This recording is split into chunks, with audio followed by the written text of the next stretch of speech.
pertama-tama maaf minggu lalu karena saya istilahnya disibuki oleh disnatalis, sehingga saya banyak aja hal-hal yang lain dan kesibukan yang lain, sehingga minggu lalu hampir seluruh perkuliahan saya ditiadakan. Saya kan juga mengajar di UI Sistem Dinamik dan Pemodelan 2 kelas. Kemudian di ITPLN ini 2 kelas juga. Yang pertama Technopreneurship, yang kedua Kualitas Daya Listrik, dan yang maaf Prof, suaranya agak menggema Prof.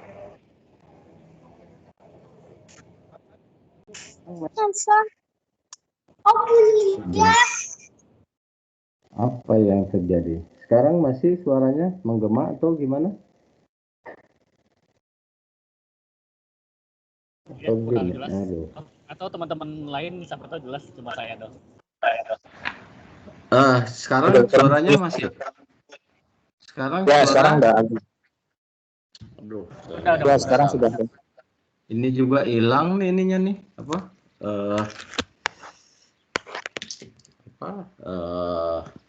videonya juga hilang. Oke lah, nggak pakai video nggak apa-apa ya. Bapak Bro. Ya, oke. Jadi itu yang pertama yang ingin saya sampaikan. Kita lanjut, tapi sebelum lanjut begini, atau nanti aja setelah kuliah, karena saya ingin sebenarnya mata kuliah ini diampu oleh dua orang, saya sendiri dan nanti Pak Joko Paryoto. Pak Joko Paryoto ini adalah dari PLN juga dulu pernah menjadi Direktur Utama Batam, PLN Batam. Sekarang ini beliau sebagai Ketua YPK. Jadi dia membantu sebagai dosen, kita sebut dosen praktisi, yang berkali banyak pengalaman beliau mengenai usaha atau kewirausahaan, atau juga yang kita sekarang ini mengampunya adalah ke technopreneurship. Nah, jadi rencana saya adalah beliau ngisinya nanti setelah UTS. Jadi sebagian saya, nanti sebagian berapa, tergantung beliau kesiapannya berapa kali gitu ya. Nah, sekarang saya ingin kembali lagi masuk ke, sebelum kita teruskan slide yang, atau kita sudah masuk ke ciri ya. Ciri saya kira saya sudah sampaikan. Kemudian juga dua minggu yang lalu itu kalau tidak salah, sebenarnya saya berjanji untuk ingin menyampaikan tentang hasil sebentar ya, saya coba hasil survei lah istilahnya dari saudara-saudara, self assessment. Sebentar, filenya kemana nih, saya harus cari filenya dulu.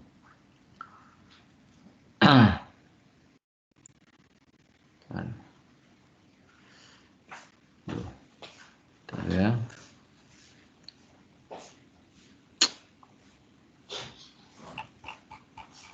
Oke lah, daripada ini repot juga nyarinya. Nanti saja kita siapkan. Sekarang ini kita kalau gitu saya masuk dulu aja ke ini. Tadi udah masuk ini belum ya? Sebentar. Oke.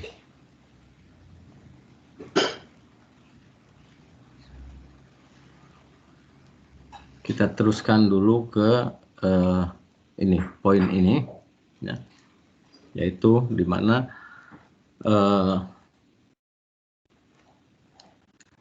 ini mata saya tuh makin ini nih. Jadi kita teruskan ciri ya, ciri dari apa istilahnya tuh, ada usaha ya. Kita mulai, kalau kita belah, ada usaha kecil, ada entrepreneur tradisional, kemudian ada juga technopreneur. Ya. Nah, kalau kita lihat bahwa pertama kita bicara tentang motivasi. Jadi ini cirinya itu adalah kalau kita lihat, usaha kecil ini adalah biasanya memang motivasi dia berusaha kecil adalah untuk sumber hidup. Ya. Jadi security kehidupan dia sehingga tingkat keamanan, kemudian juga bekerjanya sendiri, kemudian kadang-kadang idenya, lebih banyak idenya khusus, ya, usaha kecil itu, lalu dan personality pemiliknya. Sementara kalau mulai lari entrepreneur, ya motivasi seorang entrepreneur itu banyak motivasinya mendominasi. Jadi ide dan konsepnya pun lebih banyak, sudah lebih baik lagi ide dan konsep. Terus juga mengeksploitasi kesempatan dan biasanya mengakumulasi kekayaan atau mencari terus kekayaan gitu ya. Jadi dari situ hanya satu kekayaan, sebelah kiri ini hanya sampai ke usaha kecil sampai hanya untuk tingkat keamanan sumber hidup lah, istilahnya memenuhi sandang pangan, biasanya sandang pangan. Kalau ini udah lebih entrepreneur tradisional, sudah lebih tinggi lagi. Kemudian technopreneur itu adalah sudah lebih berpikir, yang paling penting pola pikir revolusioner, jadi view-nya ke depan. Lalu sudah muncul kompetisi dan resiko yang dia dalami. Kemudian juga biasanya sukses dengan teknologi baru. Ingat bahwa ini diawali technopreneurship dengan membangun ide-ide atau membangun ide dan mengarah kepada berbasis biasanya karena berbasis teknologi. Jadi membangun ide berbasis teknologi. Kemudian juga yang ditujunya juga adalah motivasinya adalah finansial, ya. Kemudian juga biasanya ada nama harum, ya, nama coba. Jadi ada perbedaan yang ya barangkali sebetulnya satu sama lain itu ada gray areanya, Kemudian juga bicara kepemilikannya, usaha kecil itu biasanya dia merupakan bisa saja pendiri atau membangun kanan bisnis. Kemudian atau entrepreneur tradisional itu bersifat saham, namanya saham pengendali. Jadi satu sebagai pengendali bisa saja di beberapa investor untuk membangun usaha entrepreneur, dan di situ disebut namanya saham pengendali. Jadi si saham ini sebagai pengendali usaha. Kemudian memaksimalisasi keuntungan, ya. Bicara kepemilikan, technopreneur ini lebih jauh lagi, penguasaan pasar, saham kecil, sahamnya kecil dari kue yang besar. Artinya bahwa sebenarnya pengertian saham itu investasinya kecil tapi untuk mendapatkan kue yang besar. Lalu secara perlahan dan pasti nilai perusahaan terus bertambah karena dia mempunyai ide, tadi ide teknologi yang bisa ditawarkan. Kemudian juga gaya manajerialnya bagaimana. Kalau usaha kecil kan tentu cenderung try and error, ya, dan lebih personal, orientasinya lokal, menghindari resiko. Jadi apa maksudnya menghindari resiko itu adalah dia karena basisnya lebih ke arah try and error, jadi mencoba menghindari resikonya itu tidak terlalu besar, jadi menggunakan biasanya insting yang digunakan. Lalu arus kas stabil, arus kasnya lebih stabil, jadi ini lebih menganggap secure di dalam bisnisnya usaha kecil karena keberaniannya ya usaha kecil pasti dapat yang kecil. Kemudian entrepreneur tradisional mengikuti pengalaman, lalu profesionalisme, resiko pada manajemennya. Sementara technopreneur itu jadi gaya manajemennya berbeda, pengalaman terbatas, fleksibel, target strategi global, inovasi produk berkelanjutan. Saya sudah sampaikan bahwa entrepreneur itu hanya melihat peluang masuk.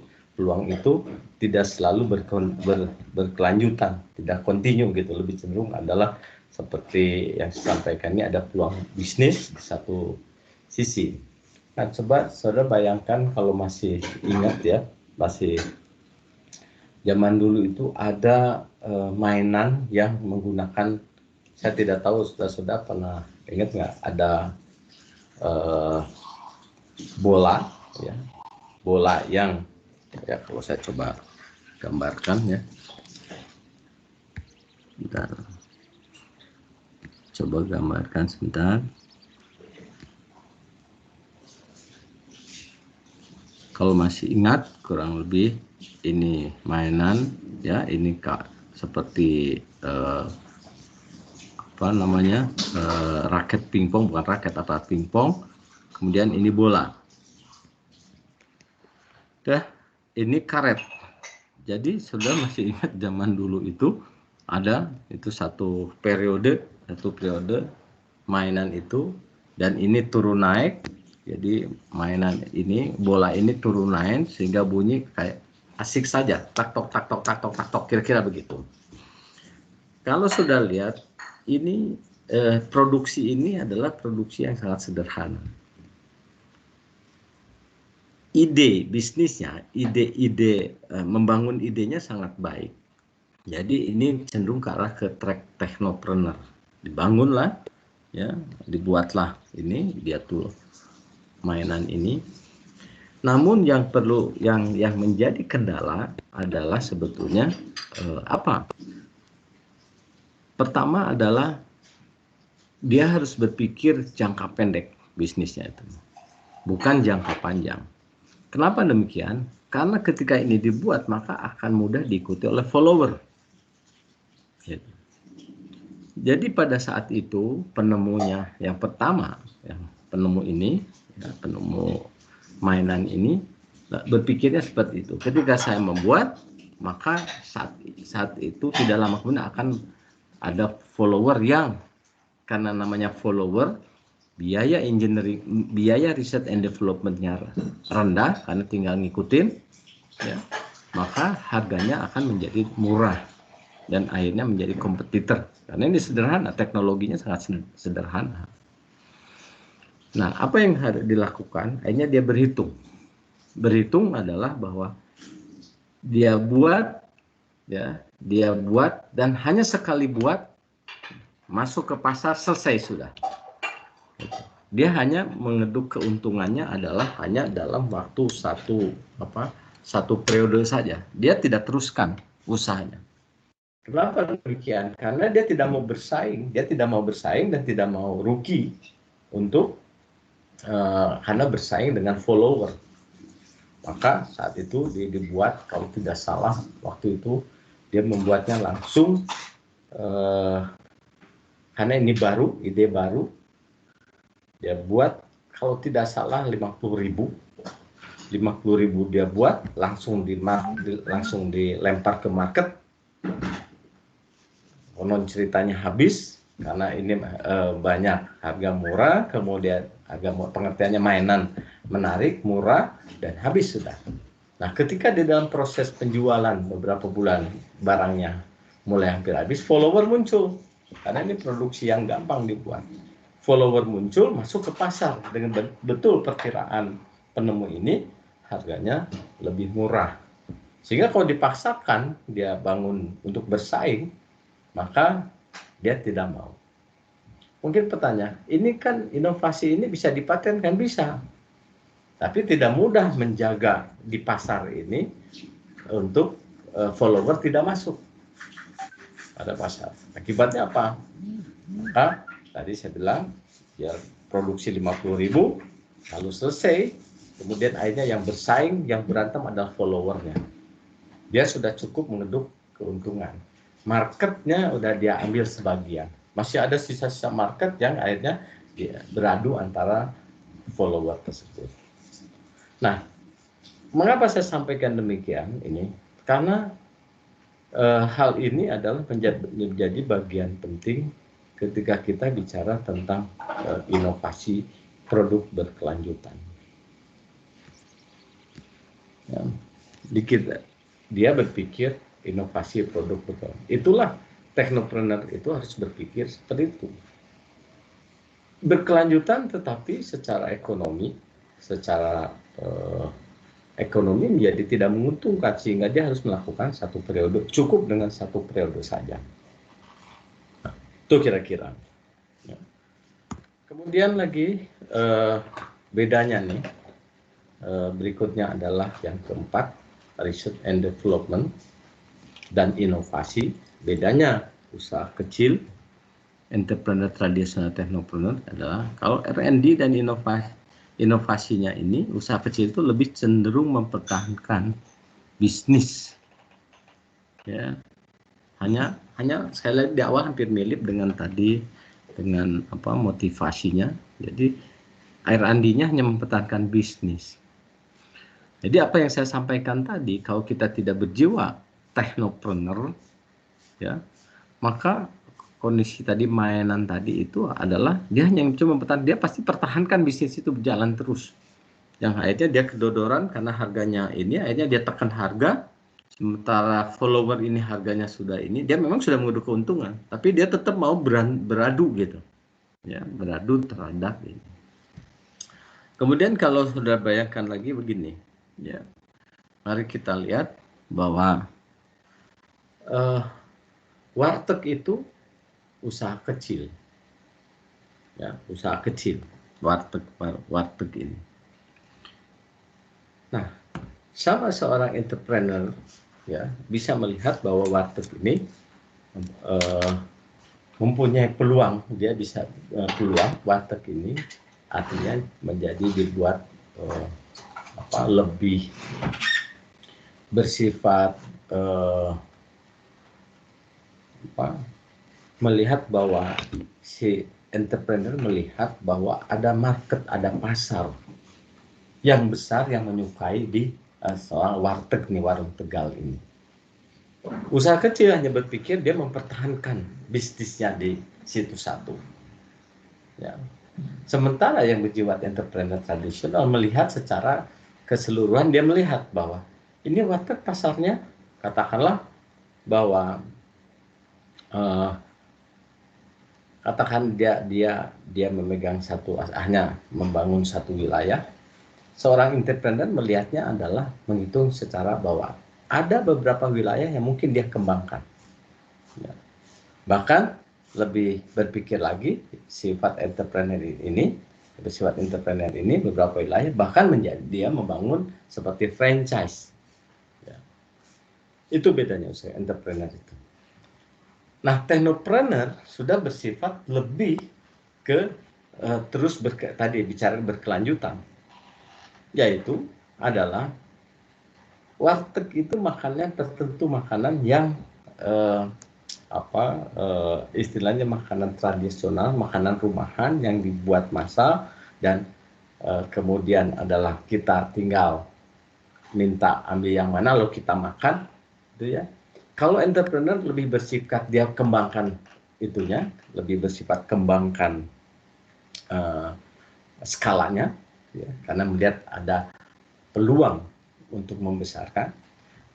Teknopreneur itu adalah bersikap lebih menyempurnakan atau lebih meningkatkan efisiensi, lebih mengembangkan bahwa si pasar itu akan terus kembali dan akan terus bahwa si entrepreneur itu berpikir ide-ide tadi sebelum membangun ide dengan basis namanya usaha warteg.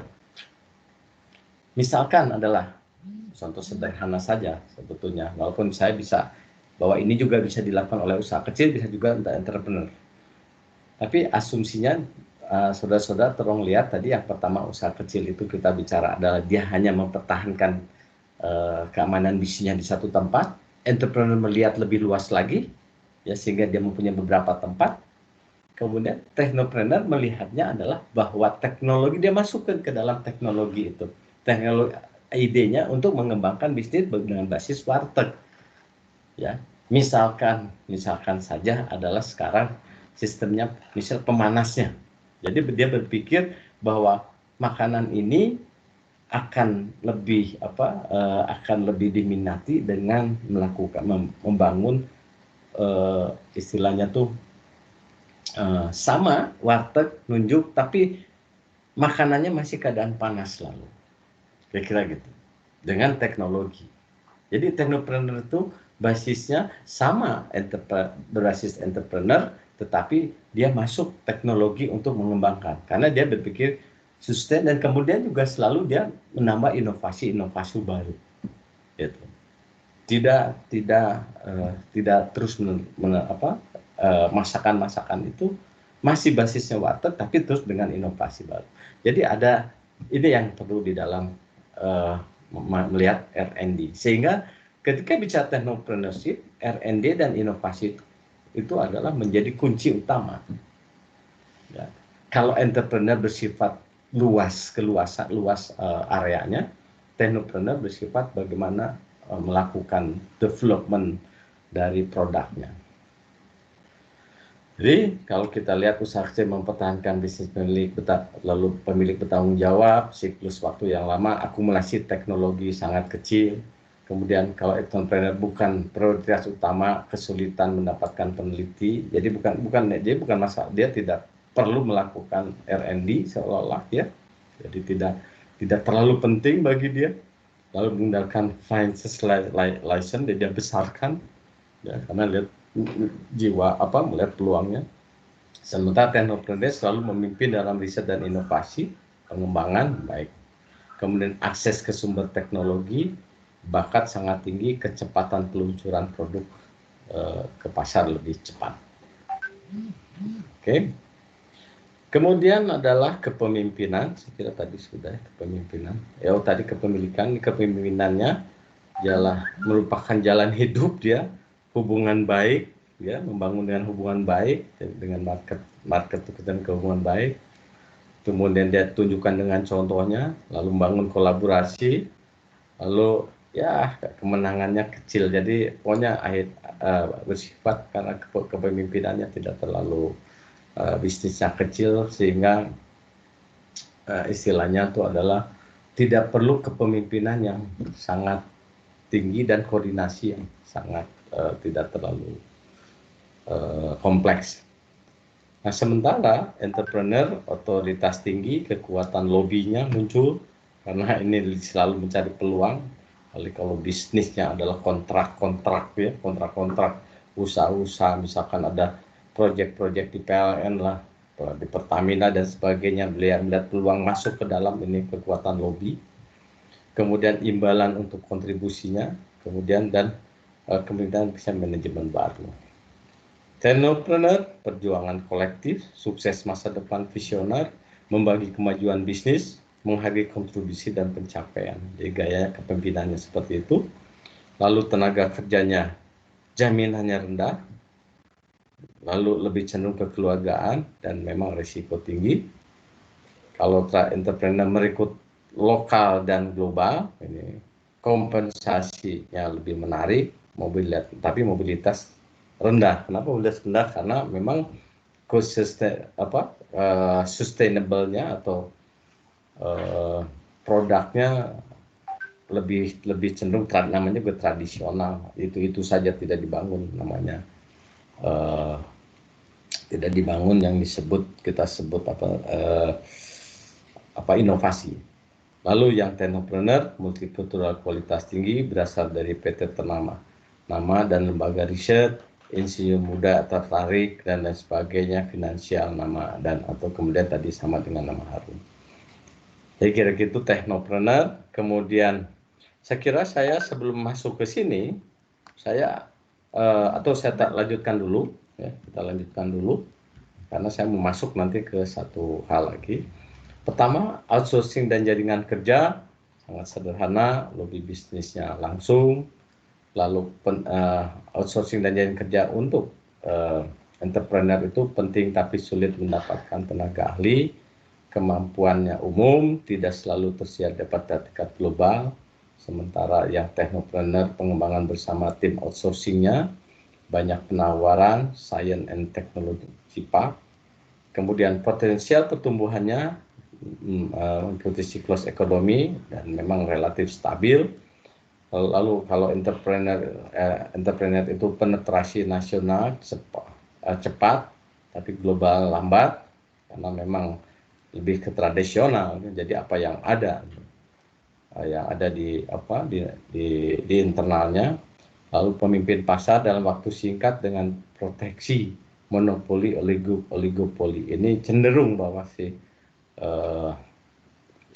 entrepreneur itu adalah mengandalkan ini proteksi monopoli dan oligopoli.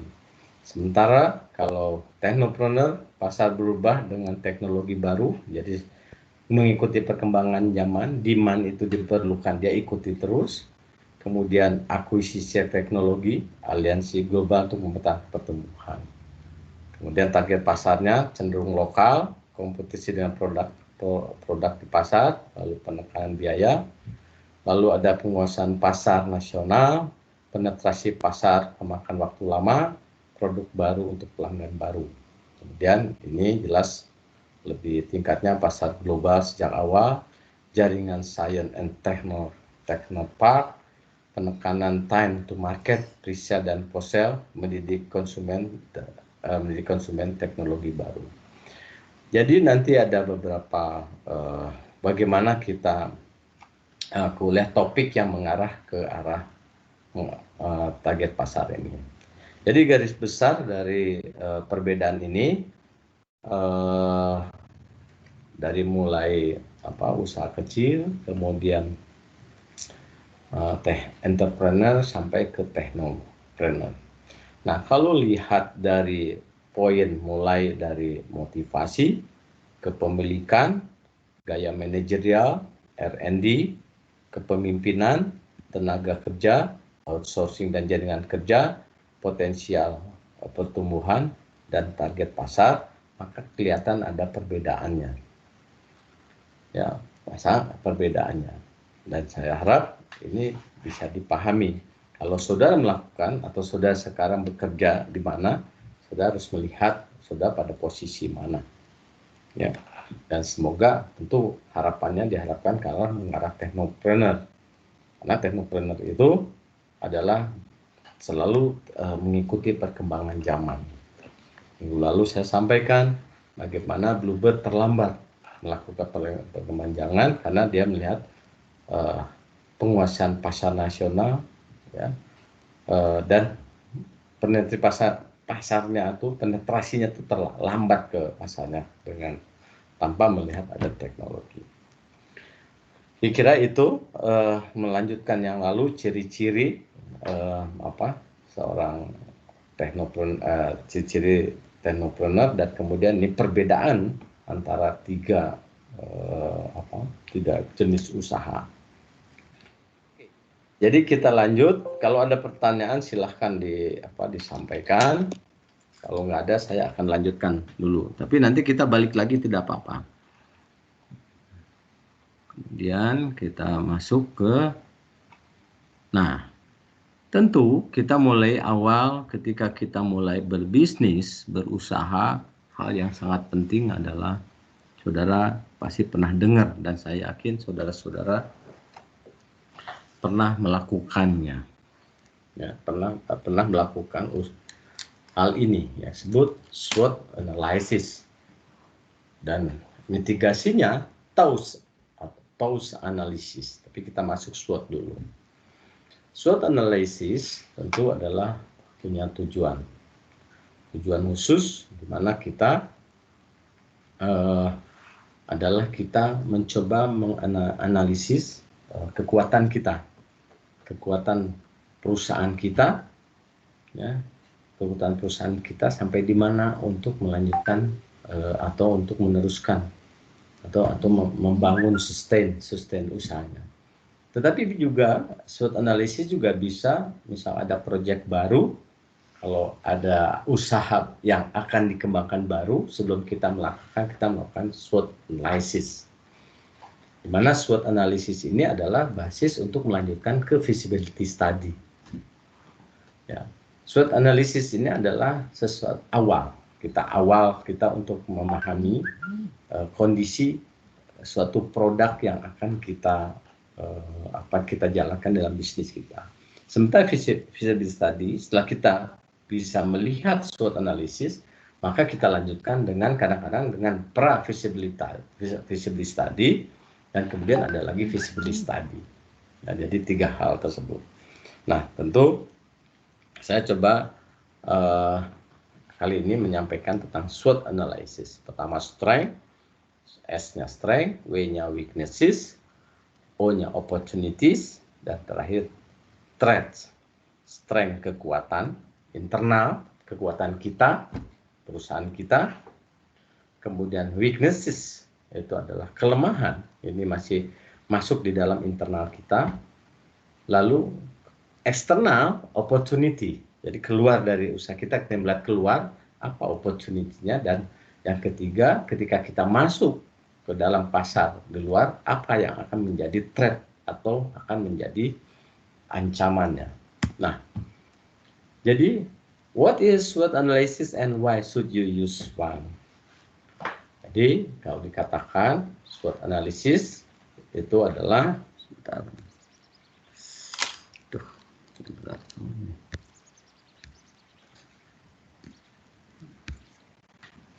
SWOT analysis guide you to identify the positive and negative inside your organisasi, ya.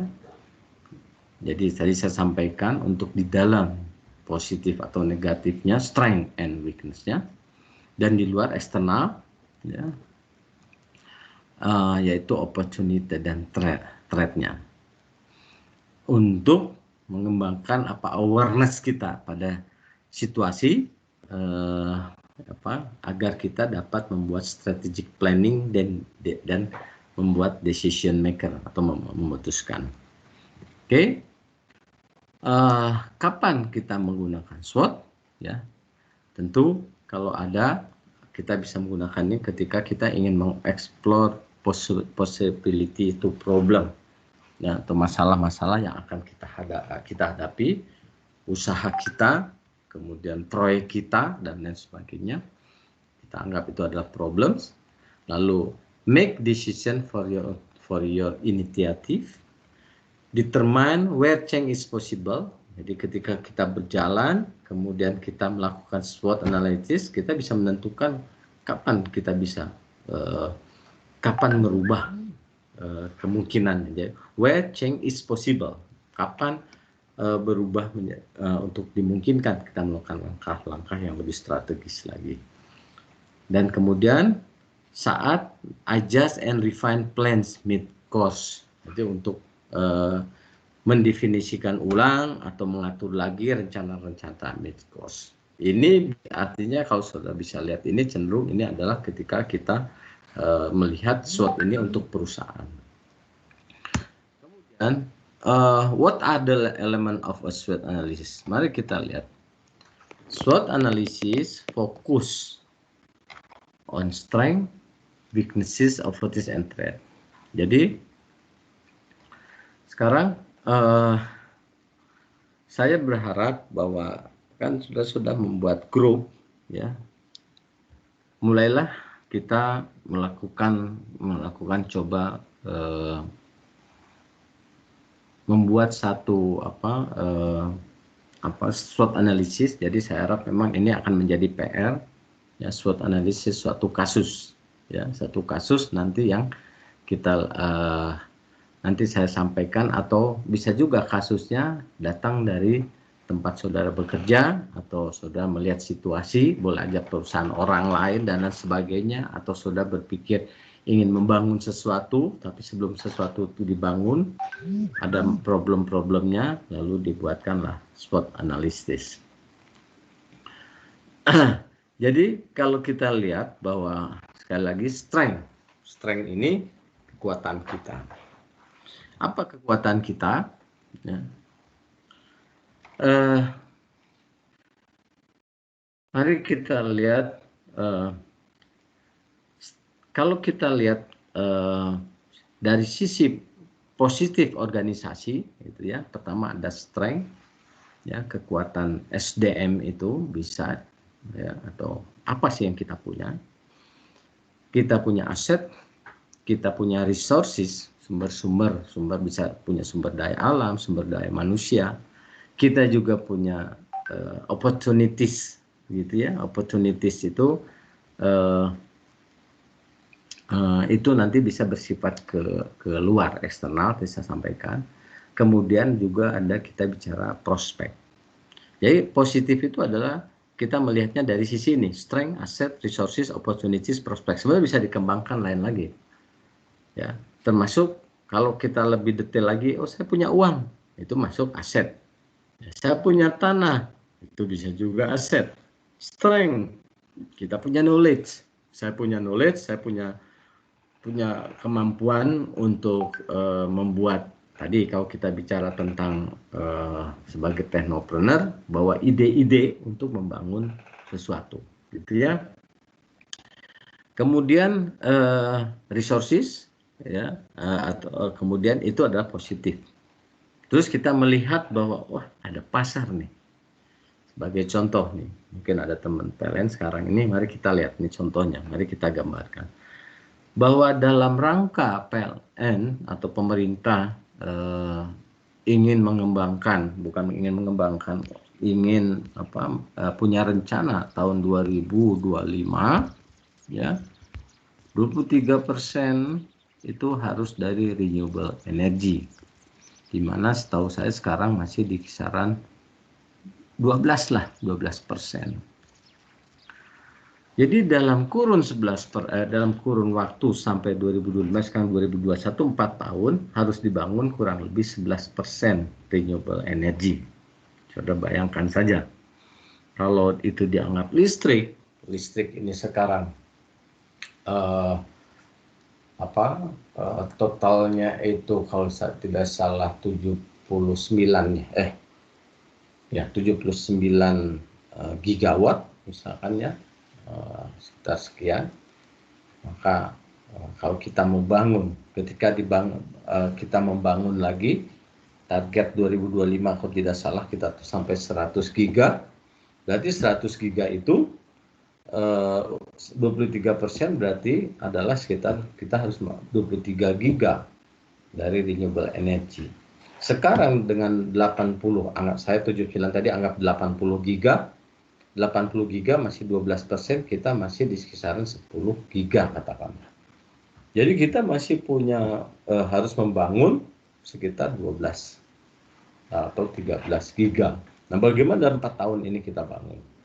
Nah, salah satu yang dikembangkan oleh pemerintah, yang melalui PLN adalah namanya co-firing. Co-firing dengan bahan biomas. Nah, bahan bakar biomas artinya pemerintah atau PLN mengatakan bahwa dia membutuhkan 12 juta ton per tahun, 12 juta ton per tahun briket atau pelet dengan bahan dasarnya adalah biomas. Ya, jadi sudah bayangkan bahwa ada biomas dirubah menjadi pelet, diproses menjadi pelet atau briket, ya. Dan ini adalah untuk co-firing. Nah, co-firing. Nah, jadi artinya pelet, co-firing, kemudian di sini adalah batu bara, sehingga keluar energi. Ya, dibutuhkan sekarang 12 juta ton, 12 juta ton per tahun. Sudah bayangkan. Kebutuhan batu bara sekarang ini kalau per tahun itu sekitar 100 sampai 120 juta per ton. Berarti pemerintah merencanakan 10% energinya itu ya, energi batu bara digantikan dengan menggunakan biomas. Nah, biomas berarti renewable energy untuk mengejar yang di atas tadi. Oke. Nah, saudara sebagai technopreneur, jangan technopreneur dulu, entrepreneur, itu disebutnya apa? Itu disebutnya opportunities. Ya, jadi ada peluang, opportunities. Lalu saudara melihat ke dalam diri perusahaannya. Kita punya nggak knowledge-nya untuk biomas menjadi pellet briquette ini? Ini dianggap adalah, kalau punya berarti kita punya prospek. Gitu. Lalu kita tanya, kita punya nggak resources-nya perusahaannya? Resources itu, kalau ini bisa prospek itu basisnya kita punya knowledge, kemudian misalkan ditambah dengan juga bahwa kita punya secara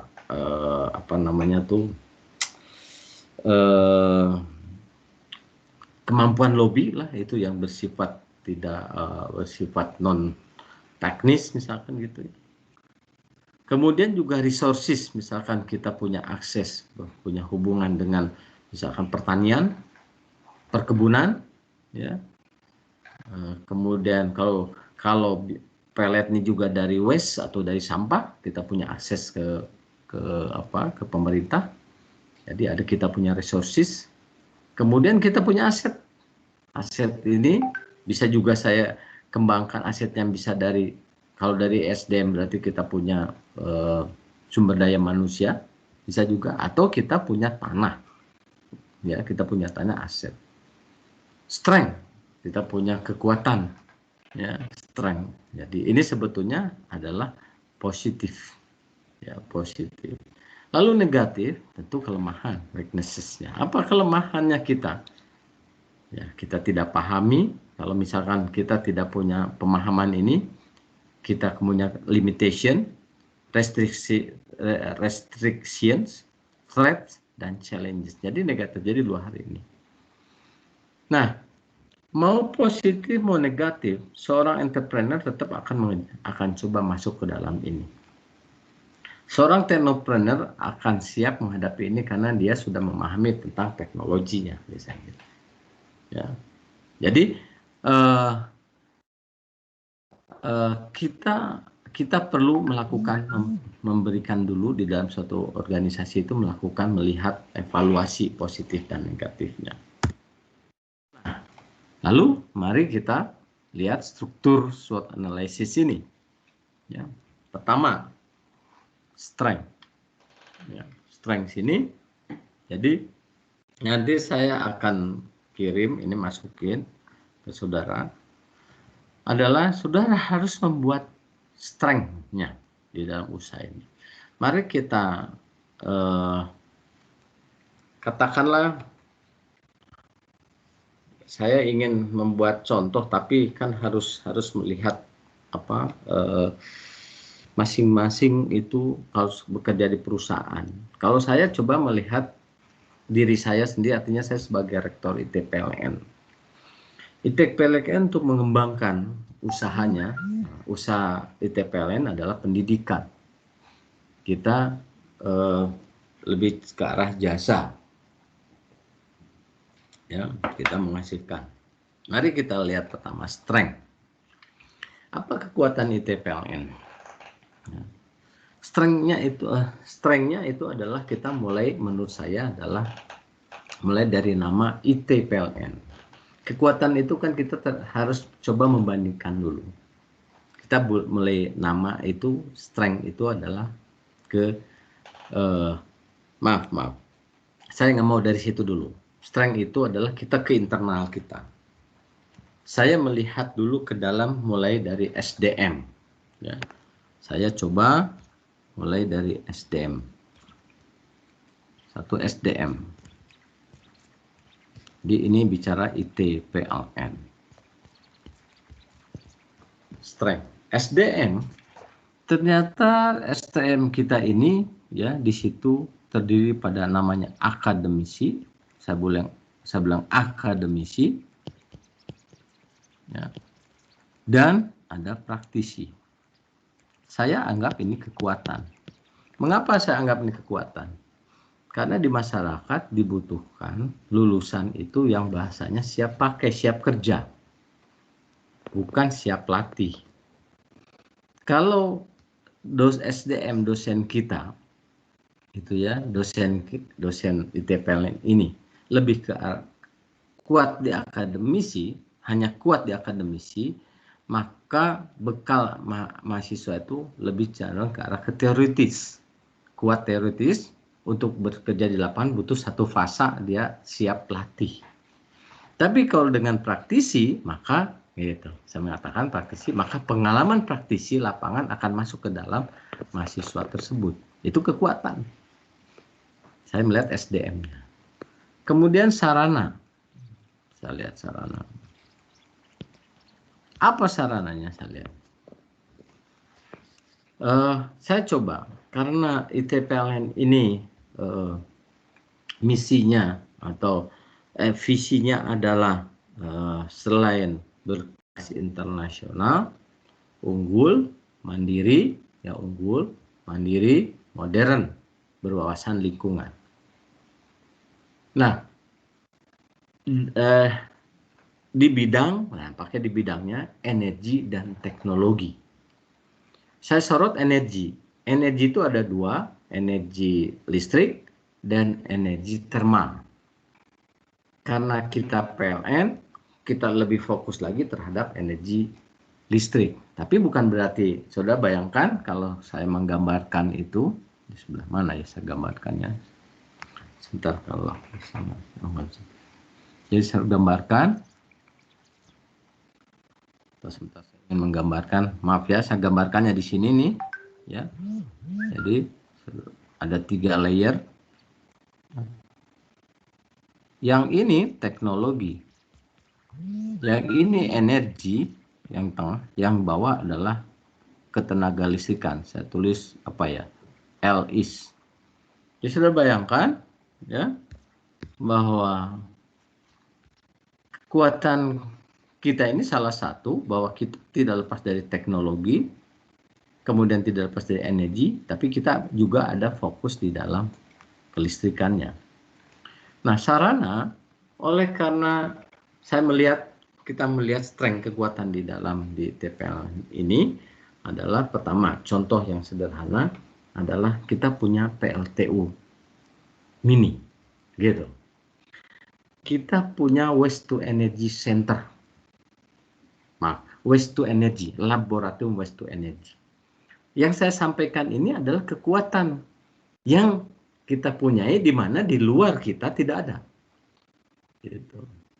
Ada nggak kita solar cell? Ada, tapi di luar pun ada. Tapi itu bisa menjadi kekuatan juga kita tulis. Kita punya, karena ini ngomong bicara tentang renewable energy tadi. Kita punya, ya PLTS itu. Itu jadi satu contoh-contoh.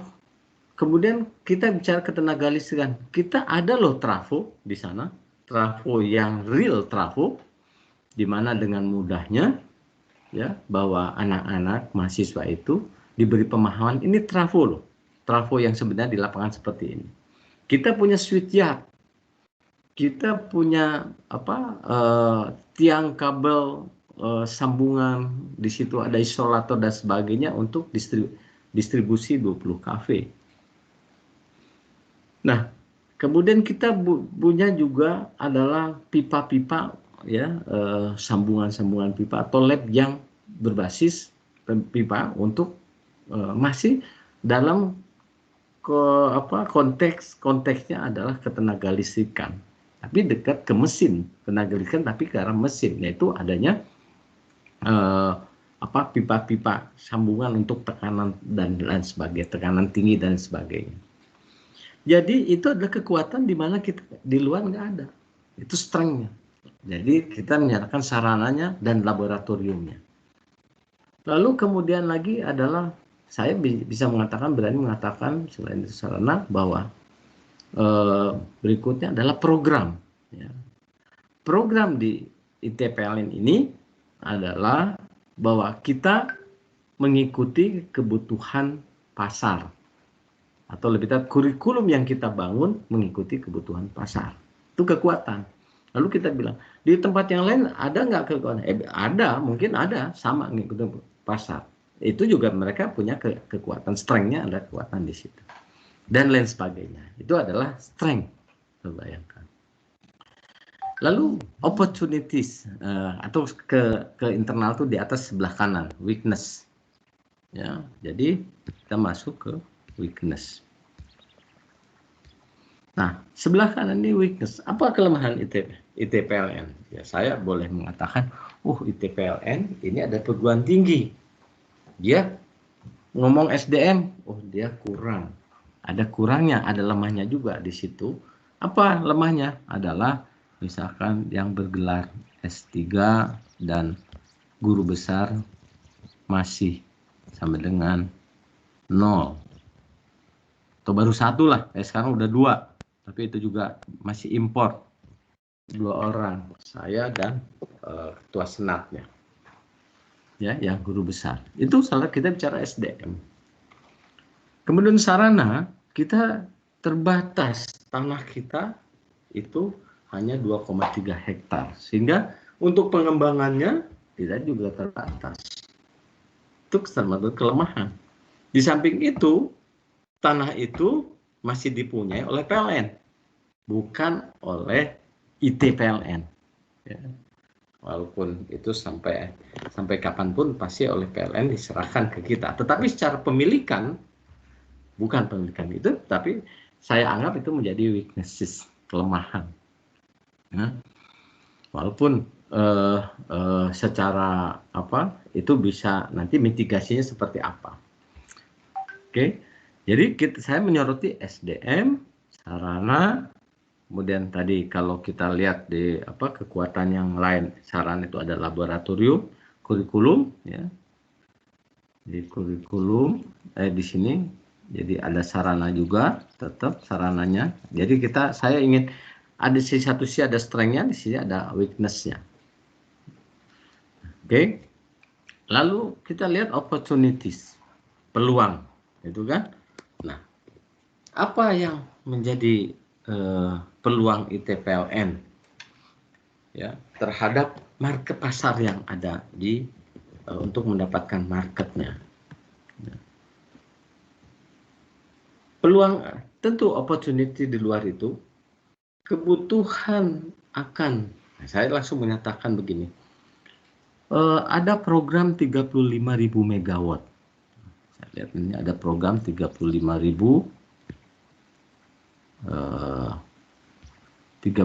megawatt mungkin atau gigawatt. Mungkin saudara pernah dengar nih.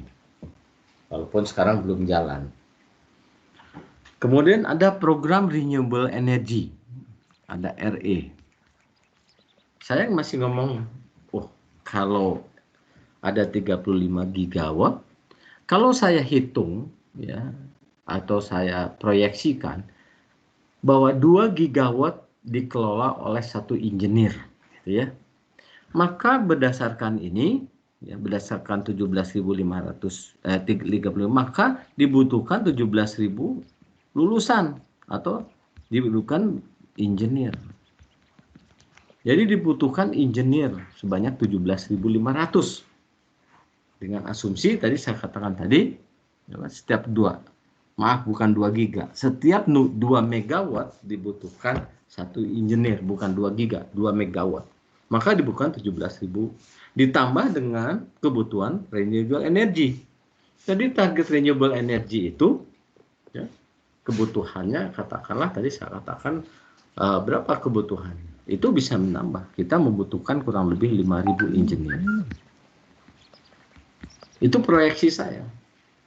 Maka saya menganggap ini perlu ada 12.500. Itu peluang buat ITPLN menyumbangkan atau menyumbangkan mahasiswanya, di mana kita berbasis energi tadi, berbasis teknologi. Jadi oleh karena ada peluang itu, maka melihat calon mahasiswa akan masuk ke kita. Karena kita punya kekhususan tadi, kita punya sarana tadi, kita punya SDM yang praktisinya kuat, gitu. Jadi peluang itulah yang kita pakai, sehingga berharap bahwa si itunya akan masuk ke kita. Threat itu bersifat tadi ancaman dari mana? Sebenarnya lebih ke arah threat itu ancaman eksternal. Apa saja misalkan eksternal itu ya kompetitor. Ya. Kompetitor Apa kompetitor melihat itu enggak? Melihat yang saya sampaikan tadi, sama melihat. Kita tahu yang jelas ada PTN yang punya brand lebih tinggi gitu ya. Itu kompetitor, itu threat, ancaman. Perguruan tinggi negeri, kemudian juga ada juga ada juga katakan perguruan tinggi swasta juga. Itu sebagai kompetitor, itu ancaman, threat. Ya. Belum lagi kompetitor muncul lagi adalah regulasi pemerintah. Regulasi pemerintah yang gitu, yang bisa, contohnya adalah bahwa membolehkan gitu ya, membolehkan universitas luar ya membuka perguruan tinggi di ini masuk kompetitor juga. Ya. Jadi itu adalah ini sebagai contoh threat-nya. Oke. Nah, jadi saudara bayangkan saya mencoba mengevaluasi diri ITPLN, saya membuat SWOT analisis, strength-nya, weakness-nya, opportunity sama threat-nya.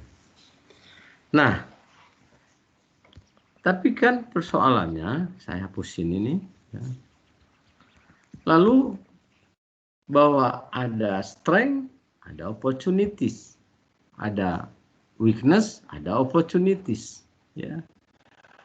Ada strength, ada ancaman, threat.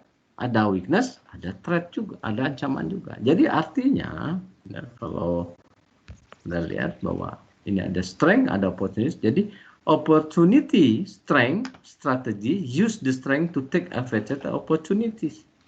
Jadi saya punya strength ini, jadi opportunity, kita harus mengisi ini apa yang bisa ambil take advantage dari opportunity itu. Tadi saya sudah sampaikan bahwa ada peluang 35, ada 22, kurang lebih 22.500. Kita punya kekuatan untuk mengambil itu. Gitu. Jadi kita mempunyai potensi, kita bisa mengambil, kita use strength to take advantage of opportunity. Wah, karena saya sekarang ini atau ITPLN ini kemampuannya menerima 1.000 misalkan, ya 1.000 per tahun, 1.000 mahasiswa, maka boleh saya tingkatkan menjadi 1.500 misalkan. Jadi saya ingin 1.500 tambahan, karena saya take advantage of opportunity. Jangan menunggu nanti, menunggu sekarang. Ya, itu contoh. Jadi opportunity, strength, strategi, saya ambil strategi 1.500 mahasiswa. Bagaimana mendapat 1.500 mahasiswa tuh? Saya membuat digital agar dipahami bahwa saya mempunyai strength ini sampai ke masyarakat, maka saya buat digital marketing. Saya lakukan. Itu langkahnya. Lalu strategi use strength to avoid threat untuk, lalu yang ke bawah, strength terhadap threat di sini ini. Strength terhadap ancaman. Ya, kan ada ancaman di ininya. Maka kekuatan kita menggunakan apa? Sama sebetulnya kita bisa menyatakan saya membangun, ya, membuat jadi digital marketing, membuat konten, ya, agar kita terlihat lebih baik dibandingkan dengan kompetitor tadi. Jadi kita lihat kompetitor kita itu kekuatannya apa. Misalkan tadi brand PTN itu punya nama brand, tapi dia tidak punya kekuatan SDM akademisi praktisinya, ya. Jadi pengajarnya dia tidak ini, itu menjadi praktis, itu yang kita tonjolkan agar ancamannya bisa jadi ancamannya bisa berkurang. Kemudian juga sarananya, ya kita sampai bahwa kita punya sarana seperti itu untuk ini. Jadi ancaman itu kita eliminir gitu ya, kita dengan melakukan strategi gitu, strategi marketing misalkan. Jadi kita dengan melakukan untuk melawan threat itu melakukan strategi marketing, ya, strategi marketing. Jadi misal digital marketing di atas hampir sama opportunity. Strategi marketing, ya. kita pakai strategi marketingnya lebihnya lagi. Kemudian juga ya, selain strategi marketing juga bahwa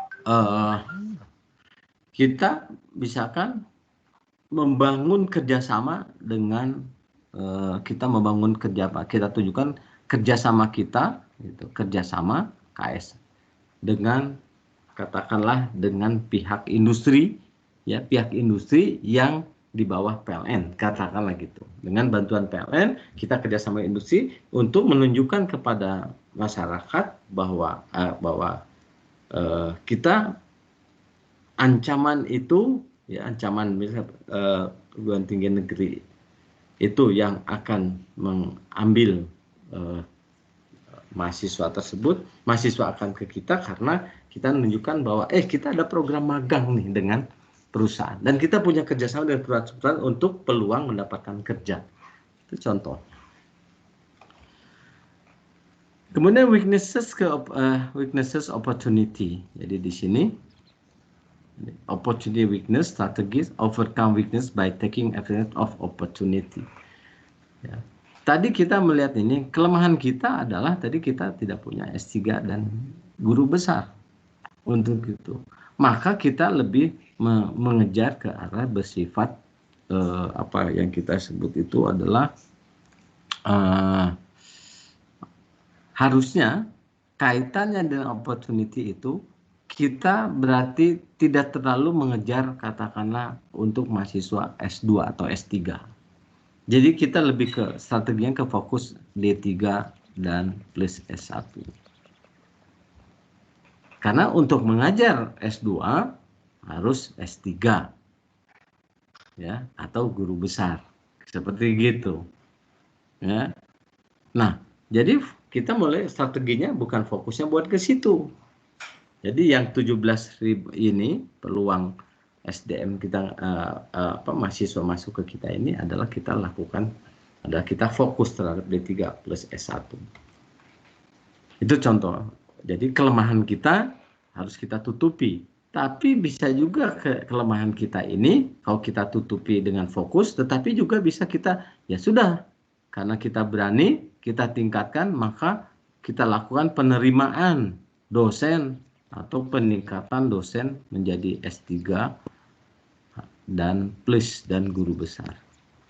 Caranya gimana? Ya kita bisa itu hijack istilahnya, kita tawarkan gaji yang besar kepada S3 yang bagus-bagus untuk kerja di TPLN atau guru besar yang mau kerja di PLN.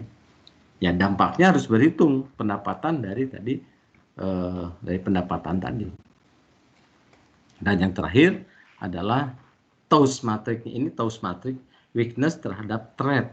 Ya, kita udah lemah di situ. Kompetitor yang banyak. Kita harus lakukan. Jadi langkah yang di atas kita harus meminimize weakness-nya, minimize artinya si peningkatan dosen itu masuk ke bawah bisa di sini. Jadi kita tutupi, jangan kita kalah banget lah di TPLN terhadap itu. Ya. Atau jadi dua hal tersebut kita bisa turunkan ke bawah untuk artinya bahwa karena kompetitor sudah namanya kompetitor dia punya misalkan sekarang contohnya adalah BINUS ya. BINUS kemudian juga untuk swasta ya. Kalau negeri itu ada mulai UI, ITB, UGM, ITS gitu ya dan lain sebagainya. Sementara yang di Jakarta ini kalau kita melihat di Jakarta ini kan ada BINUS, ada Gunadarma, ada Trisakti dan sebagainya banyak sebagai kompetitor. Ya, kalau kita melihat pasar itu kelemahan kita tadi kurang sarananya sarana dalam hal ini adalah sarana di sini adalah tanah atau kampus gitu ya. Ya, untuk meminimalis itu kompetitornya misalnya punya kampus yang bagus gitu ya. Ya kita tingkatkan kampus ini, kita juga di dalam strategi adalah meningkatkan kampus. Jadi ini saya sudah lakukan. Saya melihat ini untuk kelemahan kompetitor kampus bagus, saya bagusin juga kampus kita. promosi TPLN. Apakah bisa sebagus yang lain? Tidak, ya paling tidak kita lakukan make up. Artinya lebih baik. Jadi meminimize kelemahan itu. Jadi kampusnya kita perbaiki. Kemudian saya juga mengundang, sekarang menjadi anggota Senat, itu adalah 4 profesor dari luar. Ya. Kemudian juga ini memang butuh waktu, adalah dosen-dosen S2 yang ada di kita disekolahkan untuk ngambil S3 baik dalam maupun luar negeri. Jadi ada di situ adalah untuk meminimalisir weaknesses kita melihat seperti itu. Kemudian threat-nya kompetitor untuk agar terhadap komputer tidak terlalu jauh dari secara bangunan. Mungkin saudara berpikir, contohnya lagi bahwa ada Universitas Pertamina yang baru 4 tahun, ada BRI Institute yang baru 1 tahun, ada TELU yang hampir sama dengan ITPLN, ya TELU, itu kompetitor. Nah, kita punya weakness-nya di atas tadi, mereka sudah punya kampus sendiri, kita masih punya PLN.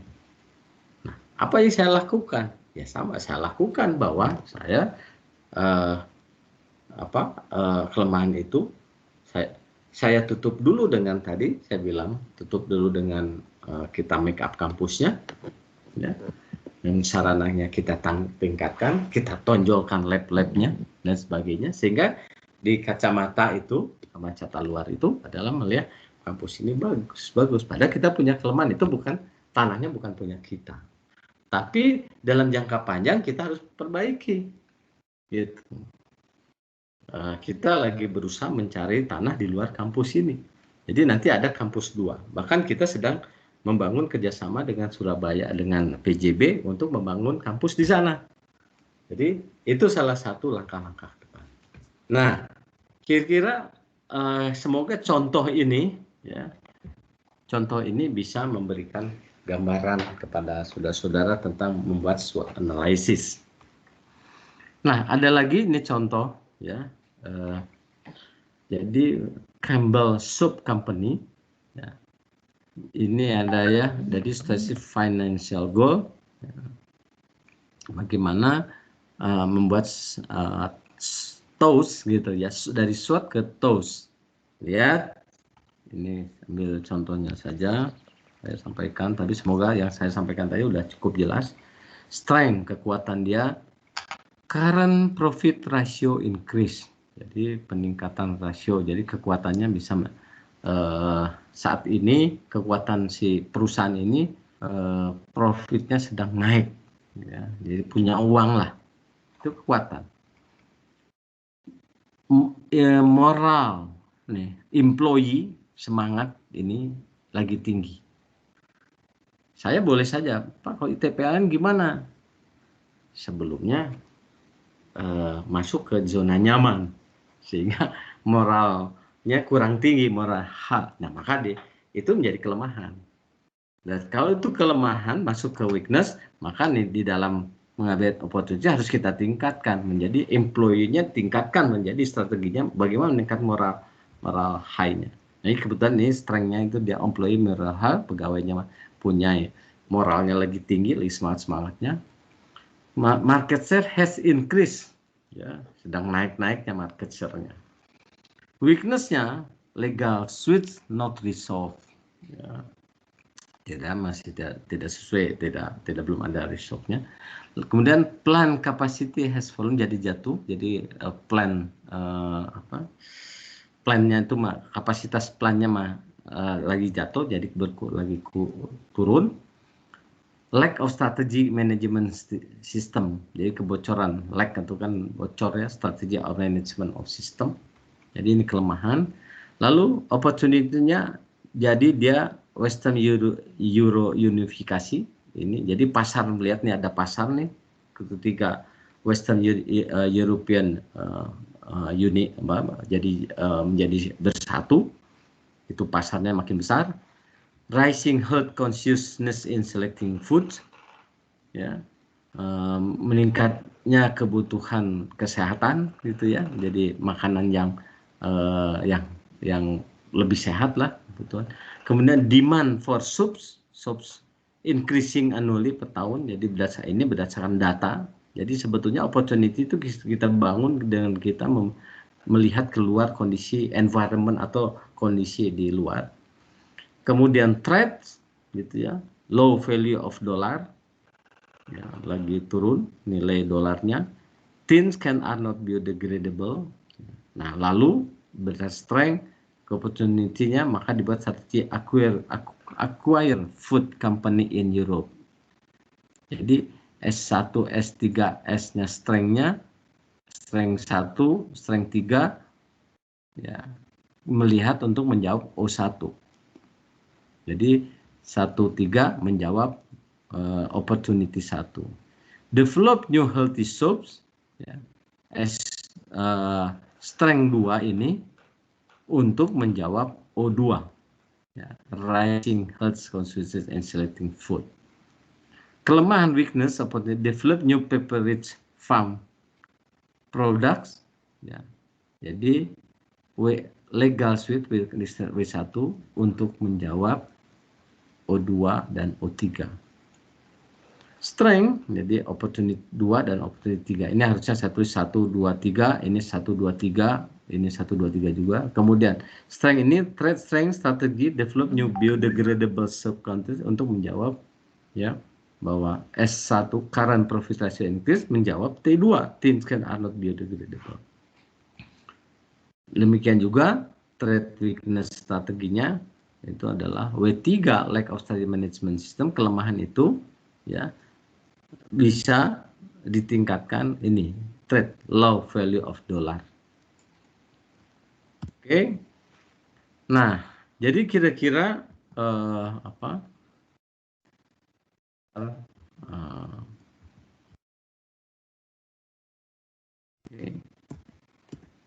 Kira-kira itu yang bagaimana kita membangun SWOT analisis.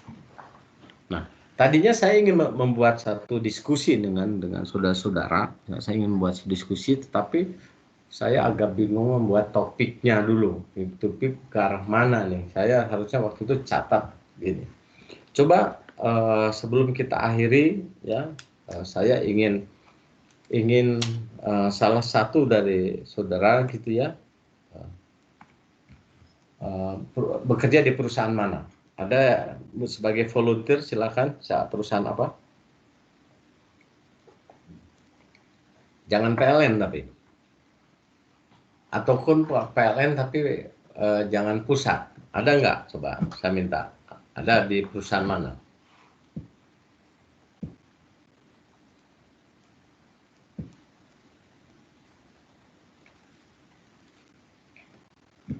Anda ini siapa yang bekerja di perusahaan?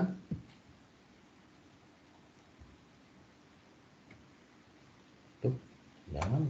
Izin menjawab, Prof. Hah? Perkenalkan, Prof. Siapa? Nama Didi, Prof. Silakan. Saya perkenalkan, nama saya Didi Romadi. Saya dari PT Indonesia Power, unit jasa pemeliharaan. Oke, jasa pemeliharaan. Nah, mari kita bahas bareng-bareng nih. Saya akan semuanya bisa memberikan bisa memberikan ini. Jadi saya langsung anggap gini, bahwa ada bisnis jasa dan pemeliharaan pembangkit. Ya. Coba kita lihat, ke masing-masing. Ini kan susah, makanya siapa Mas Didit ya? Nih, siapa tadi? Didi Romadi. Didi, panggilan Mas Didi ya, Mas Didi.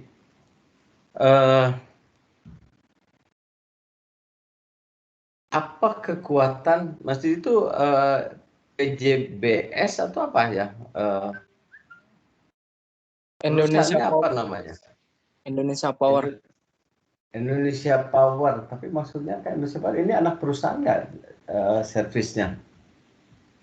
Karena kalau di PJB kan ada PJBS, jadi PJB Service, jadi dia bagi anak perusahaannya PJB. Kalau Indonesia Power begitu juga nggak? Kalau anak perusahaan Indonesia Power itu Kogindo. Kogindo untuk services ya? Kogindo itu khusus operating maintenance sama services. Nah, kalau Mas Didi, Saya unit pemeliharaannya, tapi ikutnya tetap di Indonesia Power. oh, jadi kan ada perusahaan, artinya Indonesia Power punya pembangkit, Mas Didi berada di unit pemeliharaannya gitu ya, di pembangkit apa, di mana? Unit pemeliharaan itu nggak punya pembangkit, Prof. Dia cuma core bisnisnya itu lebih ke pemeliharaan overhaul.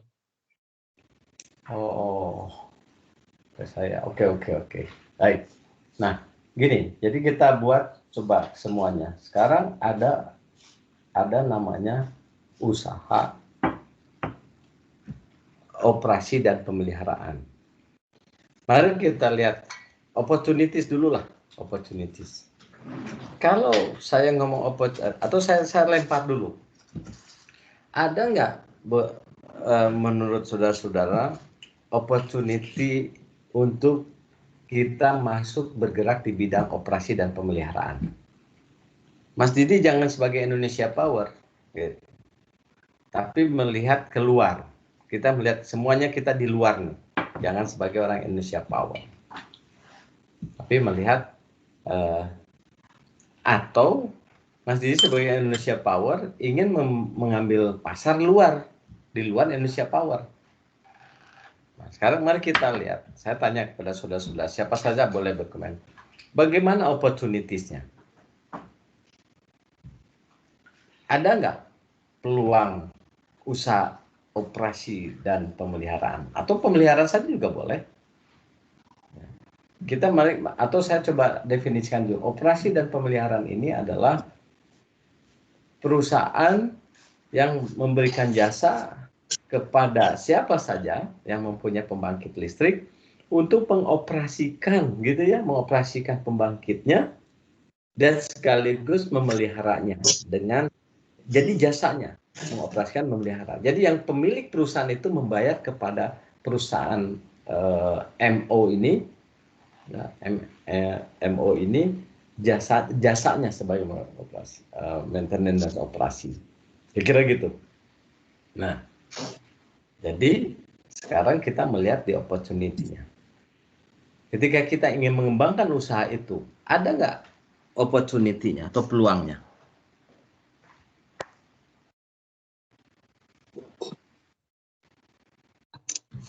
Izin Prof, salah satunya 35 megawatt yang di dalamnya ada pembangunan pembangkit baru. Itu jadi opportunity. Oke, tuh satu. Jadi melihat keluar, ya, kalau 35 terbangun semua, renewable terbangun semua, selain butuh SDM, mungkin mereka pun juga membutuhkan, kan kita lagi memproyeksikan atau memprediksi bahwa mereka butuh adalah pemeliharaan atau operasi dan pemeliharaan OM. Oke, itu satu. Ada lagi nggak opportunity lain? Pembangkit di luar Indonesia, Prof. Masih banyak butuh OM. Oke, tambahan itu lagi 2 tuh. Jadi itu secara volume gitu. Apalagi opportunity-nya. Ingat, opportunity bukan ke dalam tapi lebih ke eksternal melihat. Tadi udah mulai di volume. Sama mungkin merebut pangsa pasar OM-nya IPP. Oke. Asing. Harus dilihatnya apa itu opportunity-nya. Melihat kalau dari sisi merebut itu melirik karena misalkan agar biaya bukan biaya maksud saya adalah misal kita sebut adalah saya agak kayaknya kurang tepat tapi mendekati gitu. Misalkan dolarnya tinggi gitu. Karena dolar tinggi gitu. Dolar tinggi ya, maka secara tidak langsung membuat asing itu menjadi mahal, gitu. Jadi kita ya saya ingin mengatakan bayaran SDM kita lebih murah daripada SDM tinggi, gitu. Maka saya bilang ini kayaknya tidak terlalu tepat, tapi kita bisa menggambarkan itu opportunity. Nah, itu termasuk opportunity itu karena pihak luar, bukan kekuatan, jangan disebut kekuatan kitanya dulu, tapi lebih cenderung bahwa eksternalnya itu adalah karena dolarnya tinggi, gitu. Kira itu. Jadi kita harus mengarah dampak-dampak luar itu tadi. Oke, ya anggap saja itu dulu. Ini bisa diterus demand. Sebetulnya bisa juga kita coba lihat nih contoh yang ini.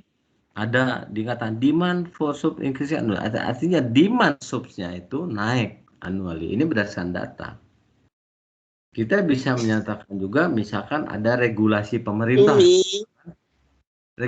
Regulasi pemerintah misalnya adalah bahwa TKDN-nya atau SDM harus sebanyak-banyaknya dari lokal misalkan. Itu opportunity tuh.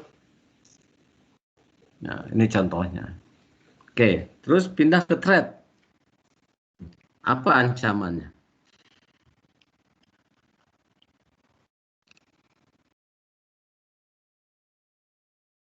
Siapa kira-kira bisa menjawab threat ancamannya apa?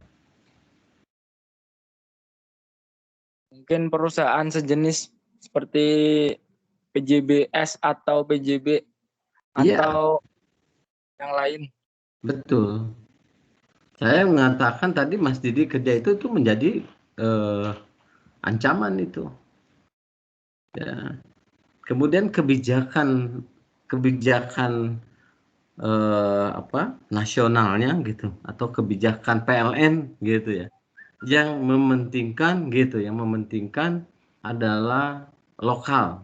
Jadi dia lebih senang dia akan lebih cenderung menunjuk anak perusahaannya. Itu juga menjadi ancaman tuh. Jadi selain si kompetitornya sendiri, tapi kebijakannya pun menjadi ancaman itu.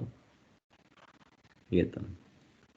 Nah, baru kita bicara strength. Kalau strength ini jadi relatif ya, tergantung. Saya nggak bisa ngomong. Kita nggak bisa, oh kita punya, yang jelas pasti kita bisa saja seperti ini. Kita punya uang, ya. Kita punya uang, kemudian employee moralnya lagi tinggi. Kemudian di sini saya bisa tambahin lagi bahwa opportunity tambahan lagi, misalkan PLN keuangannya lagi tidak bagus, tapi jadi lebih cenderung ke outsourcing, kebijakan outsourcing misalkan gitu. Ya, pembangkit yang dari PLN kebijakan outsourcing, jadi volume bisa gitu. Dan di sini saya tambahin lagi strength-nya employee moral high, bisa kita masukkan ini. Market share has increased, sebenarnya kekuatan kita market share, sebetulnya jangan market share, lebih tepat kalau kita ini melihat bahwa perusahaan kita itu dilihat mempunyai potensi untuk mendapatkan market itu. Jadi potensi strength-nya itu mempunyai potensi. Terserah diturunkannya dari mana. Tadi saya di atas bicara tentang keuangan. Ya, kita punya modal kuat misalkan, atau kita mempunyai bahwa strength kita ke dalam itu adalah kita misalkan punya knowledge-nya, kita punya sumber daya manusianya, kita punya tools-nya. Misalkan bicara pemeliharaan itu membutuhkan suatu tools, kita sudah punya tools-nya, silakan, itu bukan strength. Nah, ini relatif. Kemudian weakness, kelemahan kita ya, ini juga relatif ya, saya susah ngomongnya, ini tergantung perusahaan. Nah, kira-kira gitu pentingnya SWOT analysis itu adalah untuk kita belum bicara feasibility study karena kita akan masuk nanti ke feasibility study. Ya, kita masuknya baru kita membuat strategis kira-kira ini SWOT analysis itu bagiannya feasibility study agar kita bisa lebih confidence untuk melanjutkan usaha ini. Nah, jadi saya minta kepada saudara-saudara, kan saudara sudah punya grup kan, jadi minggu depan itu nanti masing-masing grup mencoba mencari perusahaan, ya, perusahaan apa saja, ya. Kemudian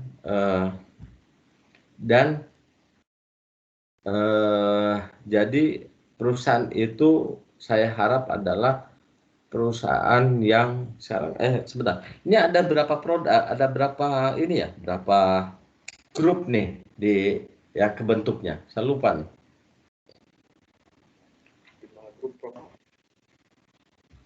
Ada berapa?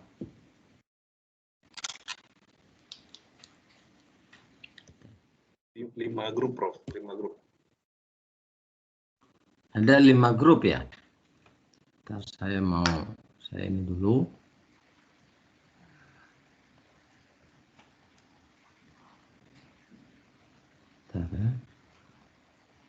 Ada 5 grup, berarti masing-masing 4 ya, 4 orang ya. Jadi kalau 5 grup, besok itu minggu depan kita diskusi 4 masing-masing 5 grup ini masing-masing nanti presentasi minggu depan untuk membuat analisis SWOT dan TOWS-nya analisisnya. Perusahaannya adalah perusahaannya ini saja, apa namanya, produk kelistrikan, apa saja bebas.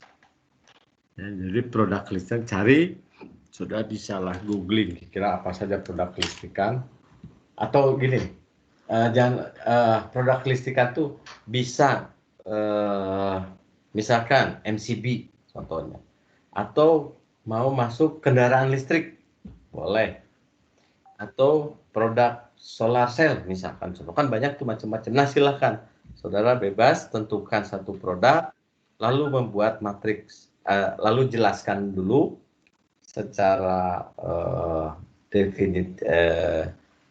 membuat ilustrasi atau narasi perusahaan itu seperti apa, bebas.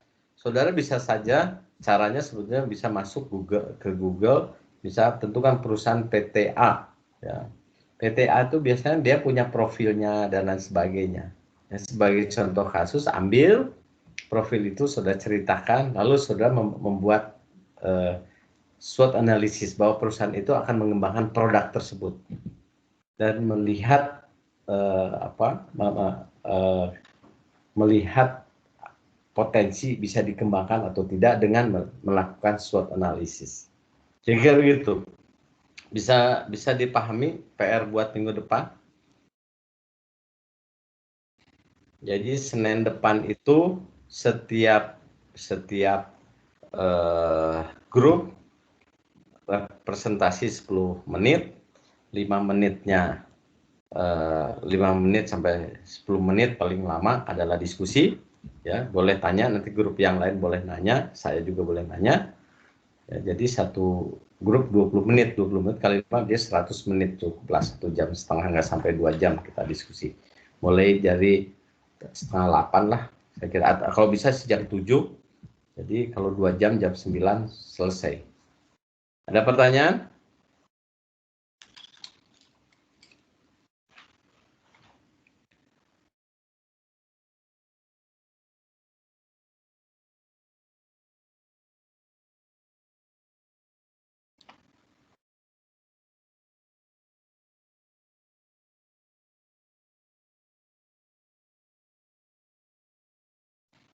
Nggak ada, semuanya bisa dipahami. Kalau sudah ngerti itu, nanti saya sampaikan. Saya akan nanti saya kirim nih ininya di grup ini, naskahnya. Oke, kalau nggak ada, kita akhiri kuliah kita hari ini. Jangan lupa minggu depan kita mulai jam 7-an lah ya. Kalau bisa jangan lebih dari 7:15. Agar tadi ada teman yang di luar ini, yang jauh, yang jamnya lebih dulu, tidak terlalu malam. Jadi siapkan ya 10 menit buat presentasi. Jadi minggu depan itu ada 2 yang disampaikan ke saya. Pertama adalah tulisannya, sistematikanya tulis saja Mas Saudara. Sistematika pertama adalah tentang ilustrasi profil perusahaan, ya. Profil perusahaan sudah tahulah namanya boleh nama yang apa adanya, namanya juga ini latihan ketika googling itu boleh didramatisir, silahkan dikembangkan sendiri seolah perusahaan. Dan ini profil itu biasanya produknya apa, jelaskan produk itu harus dijelaskan ya, dengan secara teknisnya, nama perusahaannya, terus produk yang akan dikembangkan, kemudian punya SDM-nya kira-kira berapa gitu ya, kemudian punya sarananya sejauh mana. Ini bisa, ini loh, ingat ya bahwa ini saudara bisa melihatnya atau bebas menentukannya, mendefinisikannya, karena nanti saudara harus bicara strength gitu ya. Saudara bisa saja membuatnya seolah ada kekurangan, biar ada weakness-nya. Jadi ke internal itu jangan strength semua. Kalau strength semua nggak ada weakness-nya, itu nggak ada tantangannya. Seolah misalkan punya uang tapi nggak punya knowledge, ya nggak punya uang atau nggak punya pabrik, nggak punya tools, tools equipment-nya, misalkan contoh seperti itu. Ya, jadi profilnya harus jelas dari situ, di sistematika. Kemudian lalu buatlah matriks TAUS sama strategi penyelesaian TAUS-nya tadi. Ya, T terhadap kalau ada S strength weakness, SW strength terhadap opportunity, strength terhadap threat, weakness terhadap opportunity, weakness terhadap terhadap threat-nya. Ya, oke, bisa dipahami semua ya? Bisa, Bro. Bisa, Bro. Oke. Alhamdulillah. Kalau udah paham, jadi kita ketemu minggu depan. Saya pamit. Seperti biasa, salam sehat. Wassalamualaikum warahmatullahi wabarakatuh. Waalaikumsalam warahmatullahi wabarakatuh. Terima kasih, Bro.